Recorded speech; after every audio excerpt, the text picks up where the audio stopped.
చాలా ముండా తుఫాను మరి పెద్ద ఎత్తున 4-5 రాష్ట్రాల్లో తుఫాను బీభత్సం కనపడుతుంది. వాతావరణ శాఖ హెచ్చరికలు 27, 28, 29 ఈ 3 రోజులు కూడా ఎక్కువ ఉంటుంది. 60 నుంచి 90 వరకు గాలిలో స్పీడ్తో గాలి వేస్తుందని చెప్పి చెప్పడం జరిగింది. దాని మీద డిపార్ట్మెంటు విపత్తుల శాఖ ఎప్పటికప్పుడు సమీక్షిస్తుంది. చంద్రబాబు నాయుడు గారు కూడా దీని మీద ఆదేశాలు ఇచ్చి దీన్ని చాలా బీభత్సంగా వస్తున్నారు, మీరు అందరినీ అలర్ట్ అవ్వాలని చెప్పి అందరికీ ఆదేశాలు ఇచ్చారు.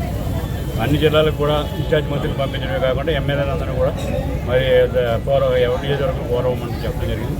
వేళ కాకినాడలో నారాయణ గారు వచ్చి వేళ మన జిల్లాకి సంబంధించి మీటింగ్ కూడా పెట్టడం జరిగింది. మేము అందరూ కూడా అక్కడికి వెళ్తున్నాం. అక్కడికి వెళ్ళి ఎక్కడ ప్రాబ్లం ఉందో రేపు ఎల్లుండి కానీ చాలా ఎక్కువ కనపడుతుంది వాతావరణం.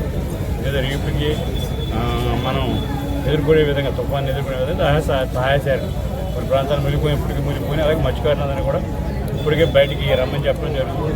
రేపైతే పెద్ద ఎత్తున మత్స్యకారులందరూ కూడా తరలించి తీర ప్రాంతంలో ఉన్న గ్రామాలు మా ముంపు గ్రామాలు ఉంటాయి, ఇవన్నీ బయటికి చూసి కార్యక్రమం తీసుకోవడం జరుగుతుంది. మొత్తం మీద ఇవాళ అందరూ కూడా ప్రజలందరూ కూడా నేను పోయిందంటే ప్రజలందరూ కూడా ప్రభుత్వం సహకారం చేసిన మనం కూడా స్వచ్ఛందంగా మరి కలిసి రావాలి ప్రభుత్వానికి.